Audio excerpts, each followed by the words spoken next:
shit that me and Nick No, talk but about. you know what? You do a podcast because you just love the content. Do you have any man. ads on here on your podcast? Not yet. Yeah. We gotta work on that. Shit. We need to work on that, Fernando. You could get in contact with us at ads@davemaddox.com. You're in everything. Yeah, you're in everything, man. Yeah, do, I mean, do you we do just, intro? Do you do intros on yours? Like, this is we've got blah blah blah. From We this, only that, no. that. I always Honestly, feel- sometimes it takes me like 10 minutes to introduce the guest. and you just roll into it. That's how I Yeah. feel. Because by the time we start the podcast, it's already 9:15 at night. So it's 9:15 at night, and I'm like, depending on who the podcast is with, I'm like, this is gonna be a long night. Yeah. Like we're gonna drink for hours. So, you know, Yeah, because you're not doing video, right? we are. Oh, you are doing. Yeah. Yeah. I saw a few that did video, and you put on Spotify with video. Do we? Yeah. Do we? Yeah, you do. Supposedly.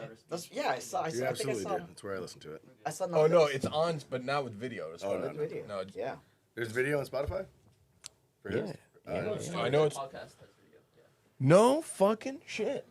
I Are just we found out that- putting video on our Fernando? I have no idea. Man, this is great. This is like Yeah, we're gonna we learn should. so much about each other in the next couple hours. Well, It's gonna I know we just connected after Michelin. Like that's when I think Orlando or Florida in general just like all got tight because Michelin, or maybe not tight, but I mean, Yeah. there's some that is tight. Are we recording yet? Because I'm ready. yeah, we're down. Oh, we are? Let's go. I think there's some sick. that are like tight. I don't know. There's people from Miami that I met the day of Michelin stars too, Yeah, and I was like, "Who are you?" You know? yeah. Well, the news goes down, better. I think everyone was nervous right before when everyone's hanging out the bar, and then they were like, Nervous. huh? Is that how you Nervous? put it? I was an nervous. absolute fucking train wreck. Yeah, I was messed. It was like I had been drinking since 11. I was at the hotel bar by myself, and then I fucking took an Uber to Hinckley's Fancy Meats, and All the way. luckily, Jeez, that was far. yeah, I don't care. I would do it again 10 Yeah, times he's- over just to have a hoagie with the sensei himself. Yeah, absolutely, man. So Michelin, we've got Mike Beltran, Chef Kris from Gibson, Miami, Yeah. here on the podcast 86 Media. I hate doing intros, but here we Do are you? doing an intro, Welcome to the next episode of Welcome. Pancom Podcast. which is Wrong show. which is Mike's podcast, by the way. So quick plug to that. But thanks for you guys are a little wrecked this morning. Came from the Boss Show. Yeah, Bruce Springsteen last night at the Amway. I'm super hurting right now. Yeah. Yeah, it was an all-day affair. A marathon, if you will. Yeah, it was a marathon. We did really good. It's like this. We could have done without the last 2 bars of the night. Where'd you guys end up at? I think I saw Big Daddy's. I don't know if that's. I love before or Big after Daddy's. that. We were at Big Daddy's For twice sure, Big yesterday. Daddy's. That's what I was like. Oh, did Well, he? happy hour at Big Daddy's is great. That's it's dangerous. Like $3 for a cocktail. Yeah. It's just basically like a gin. I mean, tonic. it's just yeah, it's a dive bar, which I love. We ended the night at Wally's, Lil Indy's, Little Indies, nice. and then we went back to Big Daddy's. Jeez. I don't really like Little Indy's. Little Indies. Not a huge fan. I think Which it one might. was that? The second one. It's usually like a little punk rocky bar, a little grunge bar. Yeah. Those are my people. Early 20s, I'm down for that. Now, I'm an old man.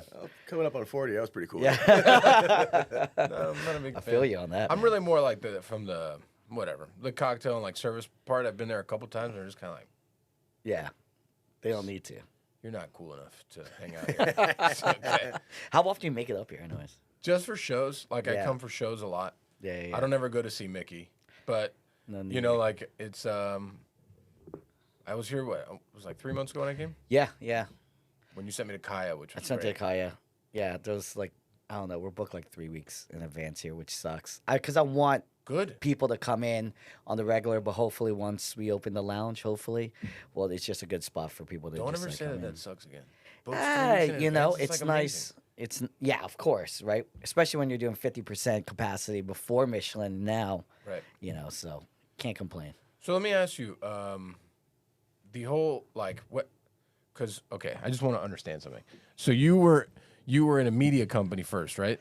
No, I was I was chefing it, and then I left. I was with Eric Repair at 10 Arts. Left. Yeah, that's Super burnt out. That's cool. Let's just casually throw that Just- in. Go on. No big deal. Yeah, whatever.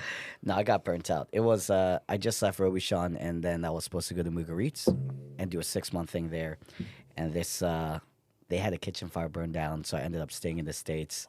Ended up in Philly, man. You know what got me to Philly? Mark Vetri, dude. Just trying his food. Not even meeting the dude. I just had his pasta and pizza, and I was like, Philly.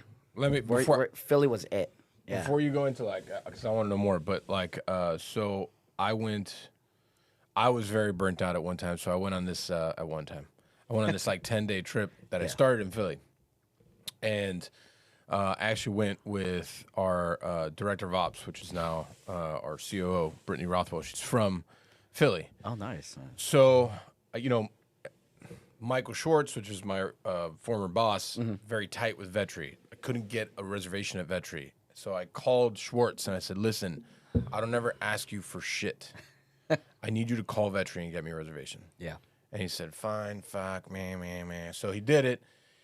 So me and Britt go, and it's like we had a 5 o'clock reservation.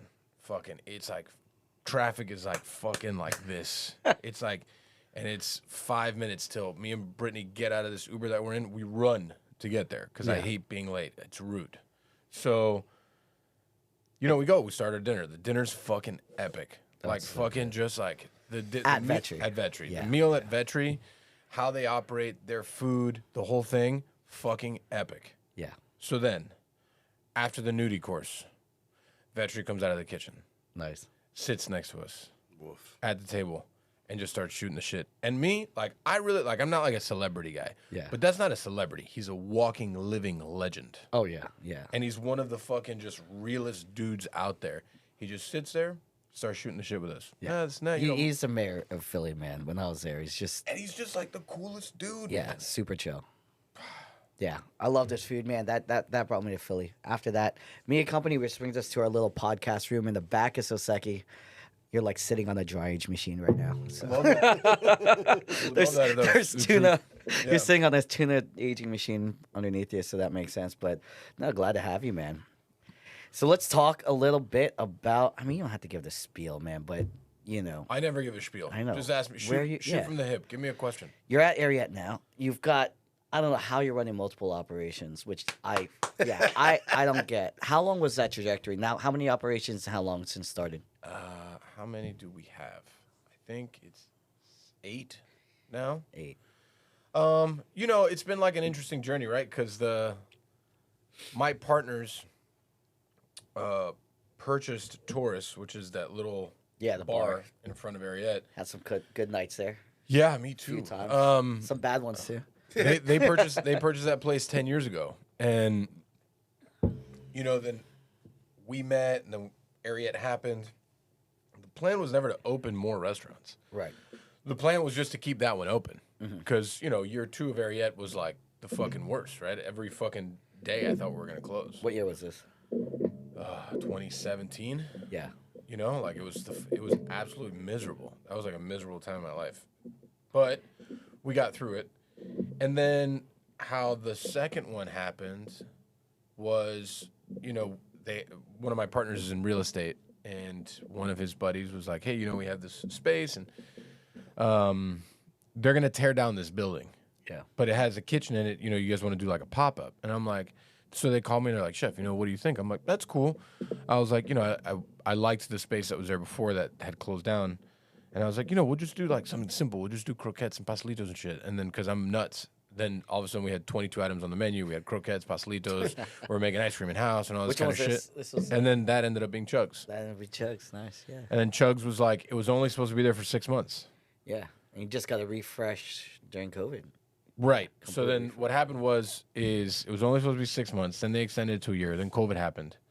And then when COVID happened, Chug's was actually the space that we owned that did the best revenue. Yeah. Because it was the kind of food that people wanted to eat because life sucked. Yeah. So like they were like, cool. And then we also turned it into a bodega, and we were like doing all kinds of shit. So then they were like, let's make this an actual restaurant, which fucking sucks because we named it Chug's because Chug is my nickname, and I never wanted a restaurant named after myself because I think that's super fucking vain. But and then all of a sudden they were like, yeah, now we need to make a restaurant where Chug's gonna be there for fucking 15 years. I'm like, fuck. But it's cool though. Yeah. Fernando, cancel the third restaurant underneath my name. Yeah. Cancel that. And don't do the thing. I'm sorry, and there's so many people that do this, like, Soseki by Mike Collantes. Like, don't they get it, right? It's yours. Yeah. Yeah, like I don't even put. I didn't even put till recently Michael, on the Instagrams and stuff like that. It's just Soseki Modern Omakase. And that's cool, but it's just like it's the thing. It's like Well, I don't want anything to be just. It's not about me, man. It's not Right. about the chef. You've got a handful of people in there hustling, and it's just like that's what That's why I snuck the whole freaking team into the Michelin event. We like closed down the restaurant, snuck everybody in. They told us you could have 2 people, and they're like, if fire marshal comes, you guys are first ones out. I said, absolutely, you guys head over. They were drinking upstairs at the bar with us. Nice. Yeah, I so didn't that was the take- best part of the night. Is that I was with my boys, my Yeah. team. Yeah. I didn't take anyone because I was scared that we were not gonna get a star. Yeah, a lot of chefs came that didn't get, out of respect, and they didn't get stars. They didn't get anything. I don't know why they got invited. That would have but sucked. it would have Like straight up, like why would you? Sucked. Why would you go and just like get crushed? I mean, yeah, that's tough, man. So But, wait, yeah. after you were in Philly, where'd you go after that? Philly was back here. Yeah, did the media company with the guy behind the light right there. We did a couple different cool. We were doing nightclub videos, and I loved it because What's not to love? I was doing nightclub videos. We were just out hanging out, and it was so different from doing restaurants and stuff like that grind. But he brought me on board to be director of ops, so I could help with operations. We built it up to have really fun. Like we were coming up with great videos and stuff like that. Then I met my wife, got that itch back to go, back to restaurant group. So back to cooking, and then went to Vegas. So been all over. Florida's home though. Florida's home. Same for you, right? Born and raised. Yeah, you're the first Cuban American Michelin starred chef, man. Yeah. Does it say it underneath your business card? No, I don't even have. I don't have business. You have business cards? I got business cards, man. I don't have business cards, man. I just I don't know, because then you got to carry them. You got to take them with you everywhere. Well, do you want to have a little QR code? Why don't you just get a tattoo of a scan code That's for your cool. card? Yeah. Just I'll see you when I see you. Yeah. Yeah, I don't know. I'm just very anti shit like that. My people need business cards, Your people need business cards. but I don't need it. It's fine. Yeah. No, so and now what? So that's there. That's Chug's. Yeah, and then Nave was being built when Chug's pop up opened, and then we opened that, and then I mean, you own that spot, man. I mean, you're all over that Yeah. Coconut Grove area. All on that backside is like Nave, Ariete. Mm-hmm. And then you brought in a sushi bar and all that, taking over spots. But it's cool. yeah, Sushi by Scratch. Yeah. They rent space from us. They're cool. They're doing it. They're killing it down there. Yeah. They're not associated. You're not. No. They're just No, got we space. we support them, obviously. Yeah. They're cool dudes, and Philip is a good dude. So, it's working out well for them. Yeah. Yeah. And then, so then, the Gibson, where Right. Chef Kris runs the show, which he's the only adult there, which is a shot. It's scary. Getting calls right before, 2 minutes before this is going on, just to Yep. That jump down and jump on the line, show. that happened a little from left field. But the interesting thing about that space is I grew up 5 blocks away from it. So I always wanted that space. I tried to actually purchase it with some buddies of mine 13 years ago. Thankfully, I didn't, because I didn't know shit 13 years ago. I still don't know anything. Yeah. That's- Well, we're better off than we were 13 years yeah, ago. yeah. I'll put it that way. 100%, Yeah. And so, Kris and I worked together at the Cypress Room, which if the Cypress Room was still open, they would also have a star, Yeah. in my opinion. Where was that? Design District? Design District? Yeah. Yeah. Yeah, the worst spot of the Design District. Yeah, and it was before the Design District is what it is now. So Right. when we first opened, we had guests' cars getting broken into in the parking lot. My car got broken into so many times. Yeah. Yeah, and it was just I think it was just ahead of its time, You've been in Miami this whole time. Yeah. How long have you been working for this guy? Now it's been a year. Okay. I was we worked together 10 years ago at Cypress Room, and then That was for 3 years. yeah, Right? 2.5. yeah, 2.5 years. Yeah. And then I left the kitchen after my dad passed, and then spent time working for the family business, and then came out of kitchen retirement to do this. I think everyone needs a break. I brought him out of retirement. Yeah, I could use one now, but right about now would be nice. Well, that's why I'm doing this podcast, is because my break is go back to work and just do something else, I guess. Yeah. But it is like, it's a grind, man. It's fucking brutal. It's a grind. What, the restaurant business? Yeah, restaurant business, owning business, whatever you want to call it. Whatever the last, whatever, and I don't even want to talk about it, but COVID, the whole pandemic bull crap, it's like, it is what it is.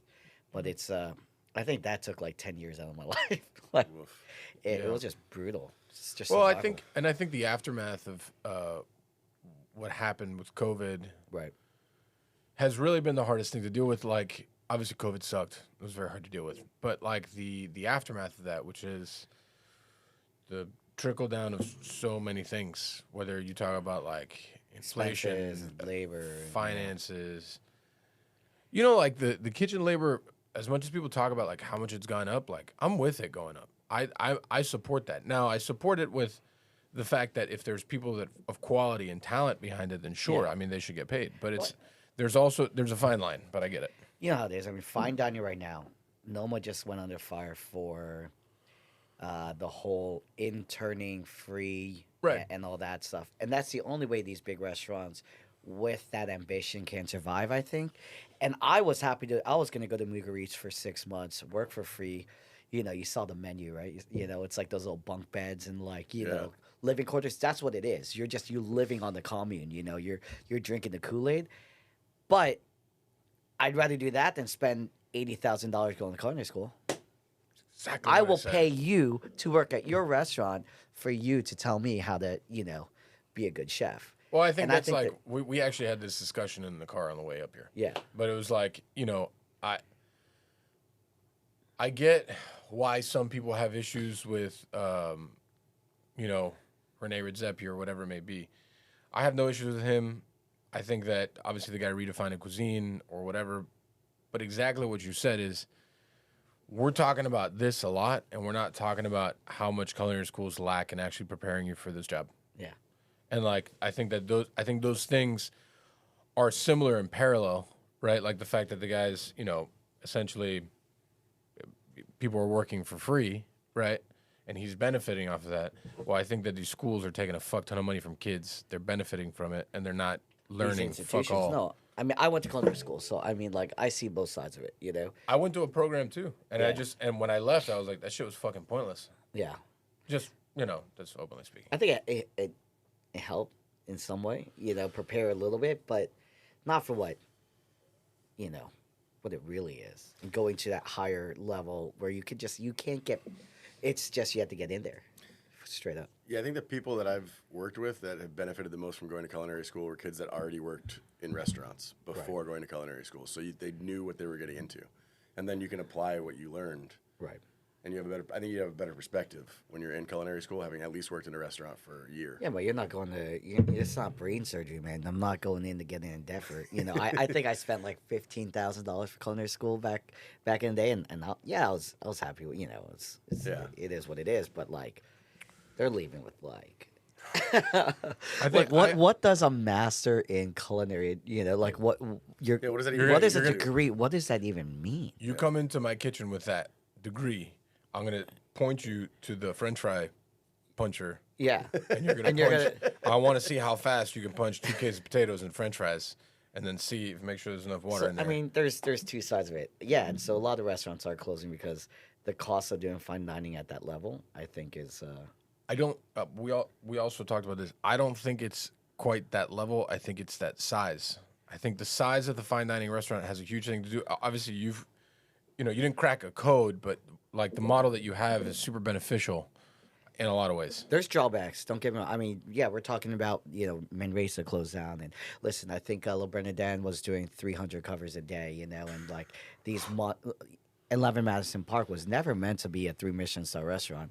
I mean, they were cracking. That's like brasserie level, huge number restaurant. That's a huge space, but it has its, there's downfalls. 10-seat restaurant, man. We don't get days off normally, right? Like you're working around the clock, and you have to commit to. You're selling a month in advance on tickets. Someone calls out. There's no call out. It's like, okay, you call out. just look for another job kind of thing. But I've had the same crew the whole 2 years. I don't, Wow. but it's hard to sustain. And we went from 5 days to 4 days. 1 day is R&D and prep, but you can barely fit. You can't fit anyone in my cube. You saw how I love it. yeah, it's a I small love it. kitchen, but yeah, where do you see fine dining going now, man? Smaller. Yeah. Yeah, I think it's going to go smaller. I think that the model of like the gigantic, and it's not only just that it's like impossible to do. It's just like there's also not that many quality people that want to do it. You know, like I just don't think that there's the manpower to actually do restaurants like that anymore because, you know, like yeah, it's great. Kids are making more money, which is awesome, but it's also like, you know, the amount that it takes to run a kitchen financially it went up like 30%, and that's cool. But now if you have a staff of like 50 Yeah. in that kitchen, like that's not easy. You get to a level of 50%, but like let's be honest, most of what's happening in that kitchen is being done by 60% or 70%. You know, the other ones are just, you know, you need bodies to fill to make the machine run, right? You need cogs in the machine. But that's also why there's so many bad restaurants. Yeah.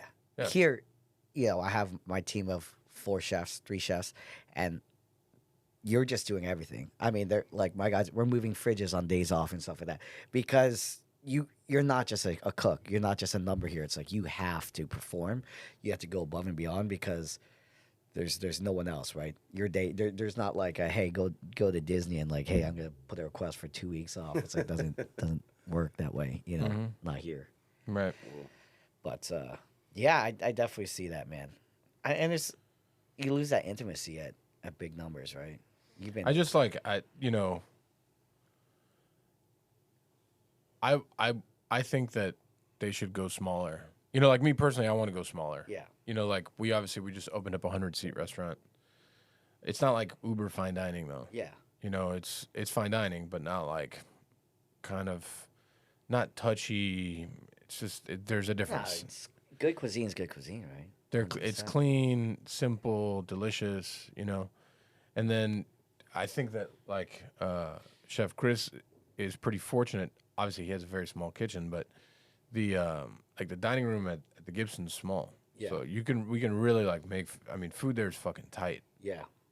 Yeah, similar thing with the crew too, since it's such a small restaurant. I mean, the core of it is 3 of us, you know, myself and 2 sous chefs, and you know, part-time cooks that obviously fill in, you know, the gaps so we can have days off. But yeah, man, I mean, there's really like, there's not a whole like team to depend on. Like, we have support obviously from the company, right? When need be, like corporate. There's a couple corporate chefs who help out, but I mean, it's just it's grueling, man. I mean, the industry is. I mean, I'll be honest, I can't cook like the way I used to cook 20 years ago. Like that, like there's fire, but it's different. You know what I mean? Yeah. Like I can't cook the way I was cooking like 10 years ago, man. It's just, you know, just behind the stove for 15 hours a day. I still love cooking. I love that aspect of it, but it's, you know, I don't think, you know, day in, day out. And so like, I see that now in building the group is like, how do we keep this sustainable? And we're seeing longevity with the team. It's like, yeah, there's no burnout, but also as an owner, I take the hit, you know, and we're not on our high end places like Park Ave, you know, that's where like, we're probably paying half the rent there, but it allows us to have the lifestyle we have. You know what I mean? So yeah, everyone has to take a hit. But What are your future plans? I don't know. We talk about this, right? What's the?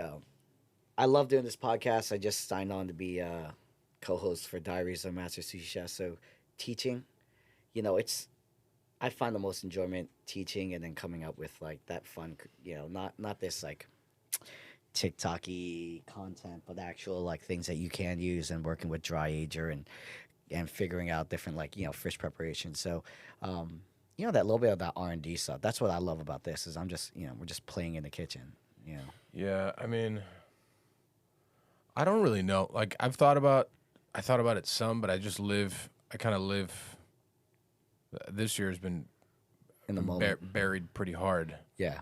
Day in, day out. And, you know, like we've spent a lot of time focusing on 2023, like buttoning up the business from top to bottom, from like how operations work in the office to how operations work on ground floor, like property level. And, you know, I think about like what that means for me. And you know, I really personally miss the days that I was at a stove every day. Yeah. You know, like, You're bogged down with other. well, it's funny crazy because stuff. you know I always said I wanted to open up a restaurant so I could just do whatever the fuck I wanted, and just food that I wanted, and not listen to people, and not. It's not like I don't want to like not people that I respect and like people that work with me, but more like the outside world saying that this isn't going to work and that's not going to Right. work. You should do this. You should do that. And shut your mouth. I don't care.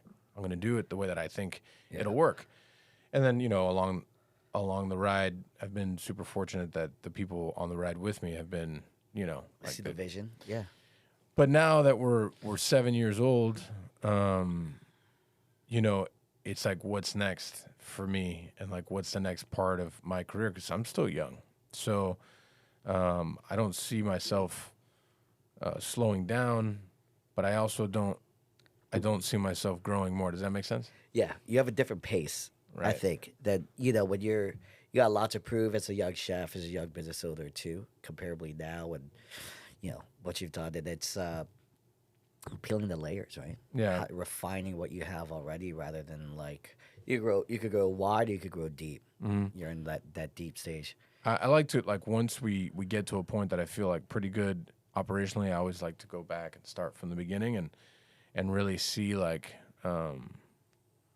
how we can improve. Not only improve, but be the best at Yeah. what we're doing every single day. So I know you said like having the right team to like Chef Kris at your other operations, but it's a balancing act to run so many teams and operations. And at the level, do you feel like you had to? There's a little bit of compromise to the vision, or like the end goal is the same, putting out great food, great service, yada yada. But the vision that you had has to morph, has to change, because you can't control. Like here, 10 seats, we could control everything. I have a hard time relinquishing that. Sure. And now you're getting into multiple ops, having that kind of mentality. Like, what was like? Was that hard for you? fuck, I mean, I'm feel pretty blessed to be honest because like I've never had to compromise anything from like a vision at all because I feel like the team of chefs that we have from the top all the way to the bottom, you know, there's obviously some bad apples, but like from the top, the leadership aspect of my group is like amazing. Right.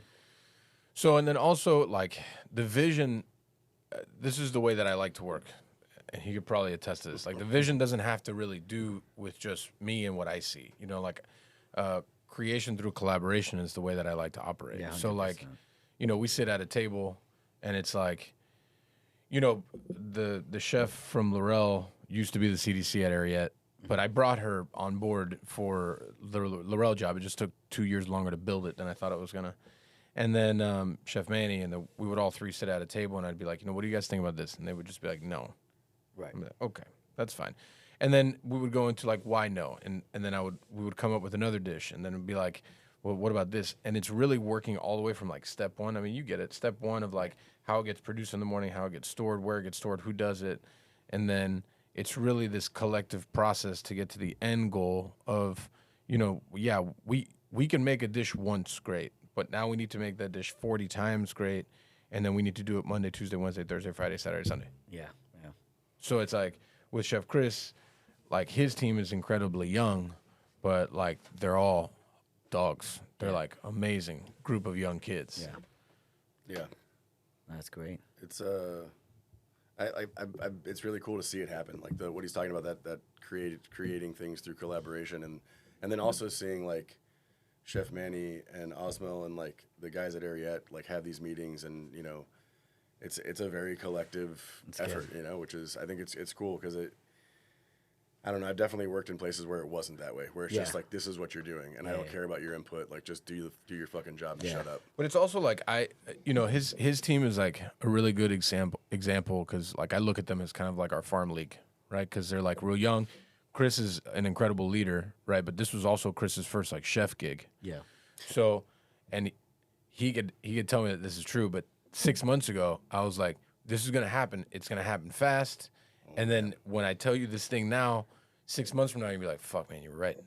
Oh yeah. Yeah. Okay. I was like, we took the space over, and like, it was just like the equipment was all kind of broken and like, you know, it was kind of a mess or whatever. And I was really excited for like it to go from what it was to the Gibson Room. Right. And I was like all gung ho and like, can't wait for this to happen. He's like, relax. Cause when it does, like exactly what he said. It's, and yeah. dude, it was like a fucking 6 months went by and like, It's a marathon. It's a marathon, man. And like so many people burn out so quick because you put all into it and you've got to realize you got to pace yourself, especially being the top. You're the leader. So you have to pace yourself because everyone wants to run as hard as you, faster than you, in front of you. But, and, you know, as a young chef, right, you're like, hey, come on, man. Like, I got the vision for it. Let's do it. Let's do it. And you're like, all right, let's calm down. That was tough for me for sure in that, you know, growing up in that too. And like and kind of what I mean is, so like menu building is so important. And I don't think people put enough effort or really enough time into it because you're not just building a menu that you think is good for a space. First of all, it needs to be good for the team. Right. And like, not only is it good for the team that they can execute it, but are they being pushed enough that they're learning every day how to be better at their job? Because the whole goal... Every week I think about that too. Well, yeah. It's also like the goal for, as an owner, is that you don't want those people stagnant. Mm-hmm. Like, you want people to grow with you. You know, like you don't want them to feel like there's that glass ceiling above their head that they can't progress. Yeah. You know, so, you know, his team is great and I love them. I think that they're a hardworking bunch, but they were super green. Yeah. And it was like, that's cool. We're going to teach you, but we make house-made pasta. We're going to start with the simplest pastas. Right. So you understand what this means. The simplest stuffed pastas, the simplest, all that stuff. And we're going to work you through it. And now, and then also, you know, like the things like we do collab dinners every month. Right. And I do it specifically there. One, because it's a really cool fucking space. Two, because those kids will benefit so much off of some of these people that we bring in there because their experience, like, I mean, you know, working alongside Aaron Brooks, I mean, he's a fucking legend, you know, like Raheem is going to do can I just say, too, people think we make like this slang, we're going to charge so much more money because we've got this chef and we can do, people don't realize the cost of actually bringing in someone of that caliber, which we're happy to front because it benefits the community, it benefits our team, it benefits us as chefs, like that creative aspect, but like, yeah, there is a premium to get Beltran or to get someone of that caliber to a restaurant, and I think it should be. Why is it I know we're going off, but like artists, man, we just can't. Food is one of those things that like no one wants to pay for. Yeah. You know, well, I hate saying artists because we are crafts. It's a craft, but there's that artistic aspect of it, and then bringing someone of a high caliber that's dedicated a whole life to cooking. Doesn't get its it doesn't get its right dues. I think, you know, there are times. Yeah, I mean, like we're lucky that kind of like the people that I brought into that space are all kind of like Miami legends. Yeah. You know, like whether albeit like underground legend, super well known pizza guy that we had last time. In the next gen too. You know, and it's just like those people, they have benefited so much. Like we haven't brought anyone from out of town. Well, yeah, actually we did with Andres. Yeah. Yeah. So yeah, that's true. But, you know, like, I think going back to your question about growth and, like, if that's affected the way that I operate or I think it does, but I think it has in good ways. Like, it's made me a better, more understanding and a calmer leader. Right. Because there's no way I can deny this. I used to be a fucking Viking.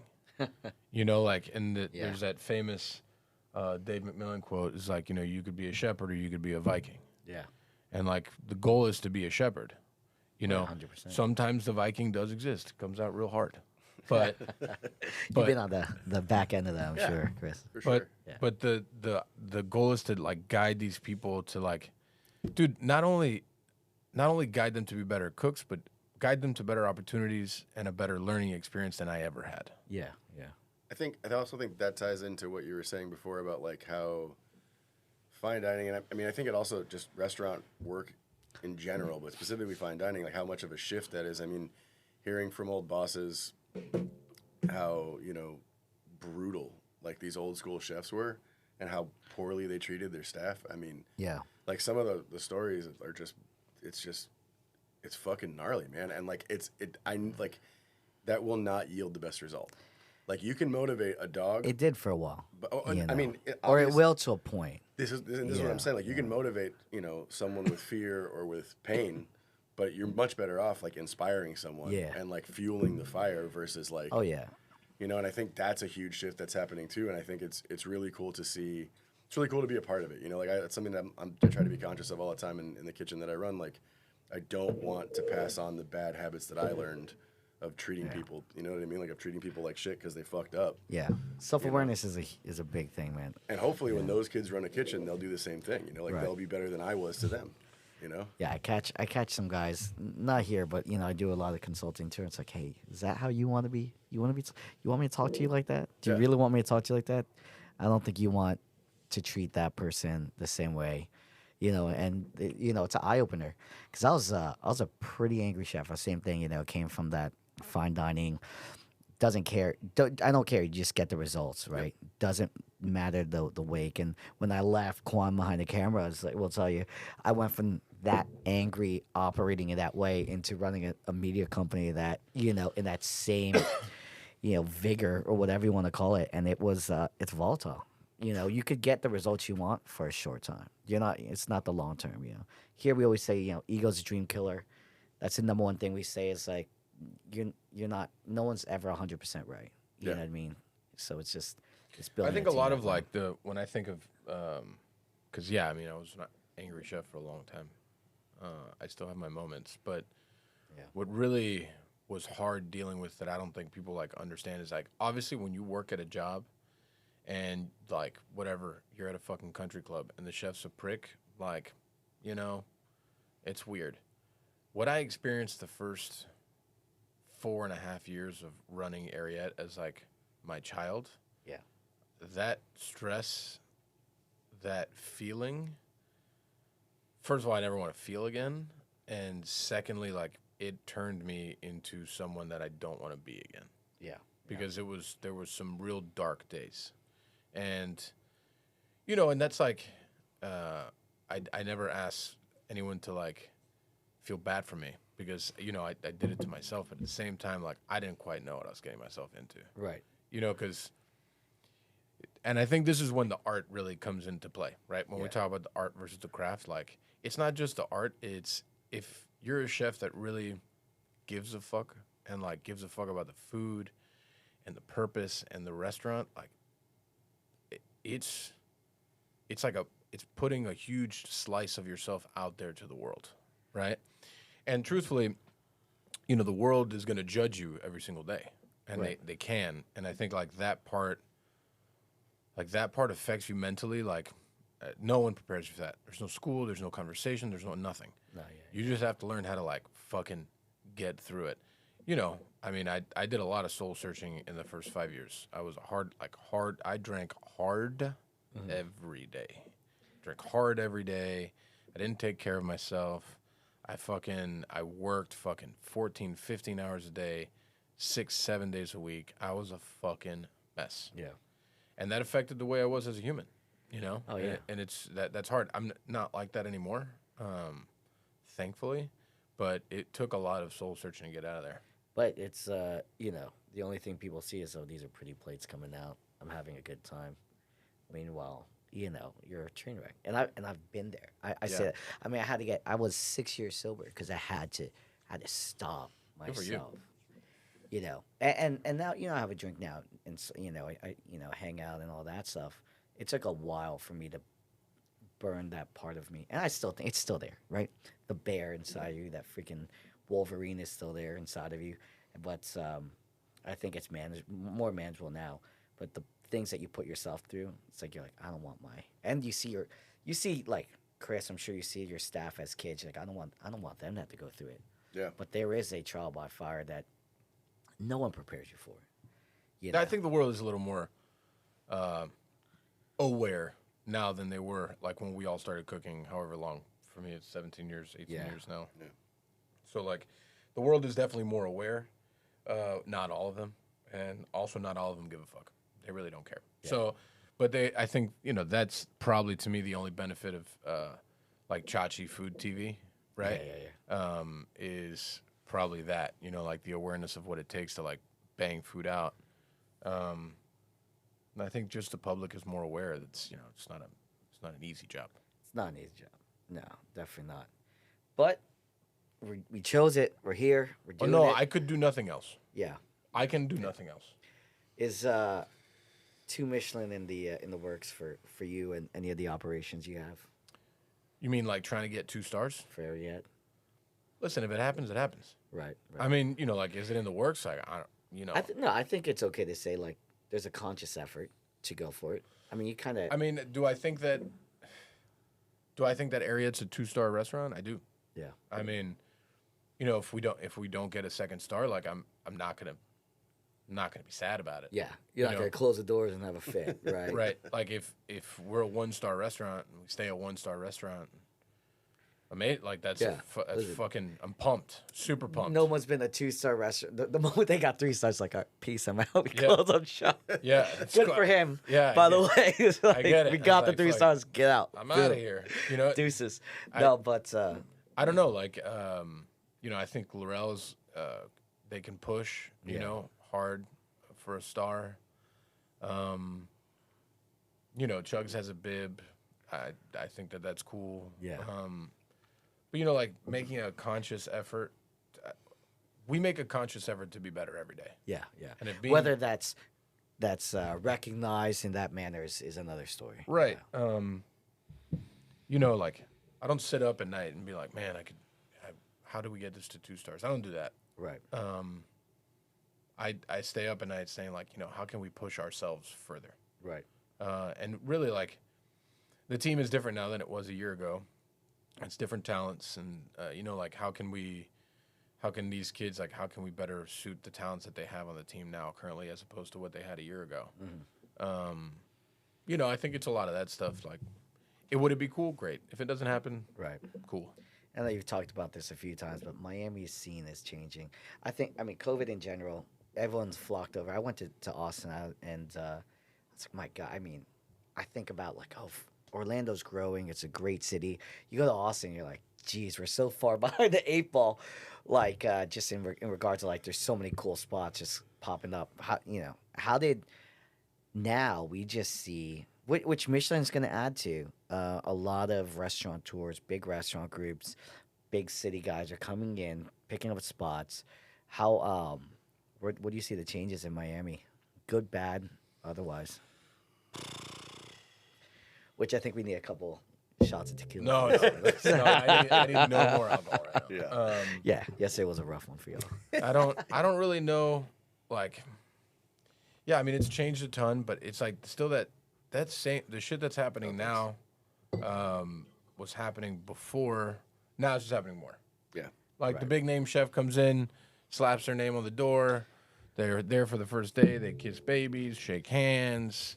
It's always been Miami's thing, though. Yada yada. It's not like Miami's thing. It's like on the other side of the expressway thing.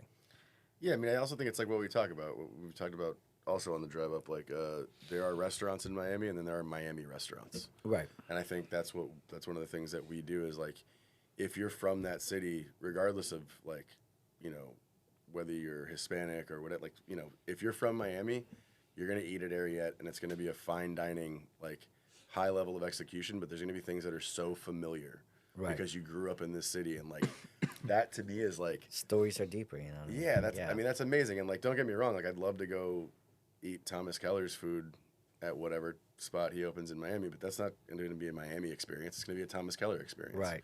Which is cool, and I'm glad it's in our city, but like I think it helps. I mean, it's a different thing, is what I'm. No, absolutely. We've got like Hakkasan and Nobu opening a hotel, and all these chefs. They're kind of staying on the backside of Disney, which is smart. That's where the tourists are at. And we always said, like, there's this little cut. You guys spent all day eating and drinking yesterday.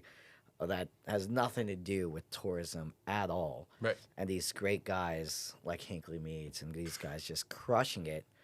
I think it doesn't get the it gets the fanfare. It doesn't get the recognition as much because we are so overshadowed by the touristy, convention-y aspects of Florida. But I mean, Miami's it's the same. Like everyone's just like, well, you're from Miami, man. You know, like the beach must be beautiful. I'm like, I have no idea. Let me know when you get there. I haven't been to the beach in over a decade. Like I don't go to South Beach at all. Like we actually have a property in South Beach, but it's just like a very small, like it's 500 square foot bar. Yeah. You know, but like I don't know. It's just a lot of nothing. You know, and it's like Miami does fall in love with the smoke and mirrors. Oh, 100%. I'm doing it now on South Beach, but which is a good thing. I mean, it's cool. There's a part and there's a real community Right. that doesn't. You know, they're the ones that go to the Gibson, Zitsum, Ariete, Chugs, Boyade. They're the ones that go to those places. Nice. You know, they'll go to Luca, Eating House. That's like the real Miami community. You know, it's like I feel like I cook for them. And you know, like when we want to start, I can't tell you. I was going for a jog, and I usually work out at Tropical Park, which is the place that I played high school football at. It was like the field. Now they have like their own field, and I'm just going in the morning to go train, and this guy stops me. He's like, "Hey, dude, you made us so proud," and just walked away. And I was like, "Who the fuck are you?" Cloud of smoke just vanishes. And I'm just like, man, that's so cool. And it happens so often. That's awesome. It's so often, you know, and it's because I think that there's a group of individuals, and I won't just say chefs, because there's more like service professionals and 100%. beverage professionals and stuff like that really cook or do what they do for the city, as opposed to like, what can the city do for me? Right. You know, because I think that like the Carbones of the world, and look, it's cool. Like they came, that's fine. Like the Carbones of the world, it's what can the city do for me, not what I can do for the city. No, yeah, absolutely. What can I get from the city to, Right. givers and takers, man. I think a lot of chefs are, we give. Yeah, I mean, you know, like there's guys that also take. There's a ton of those. So We'll have to get into that the next podcast, man. Or maybe on your channel for sure. yeah, we have a channel. No one wants the Panko Podcast channel. Nobody wants that. Nobody wants that. Dude, well, thank you guys so much for coming in, man. I know we could keep going at it, but super stoked. We gotta do an event together. It'll be fun. I mean, you know, Orlando's only 4 hours in the Cadillac to get here. It's about 8 hours on the tow truck if I bring my Z, but Yeah. cheers, Need guys. some Thanks AC in again, there, man. man. Yeah, right on. Cheers.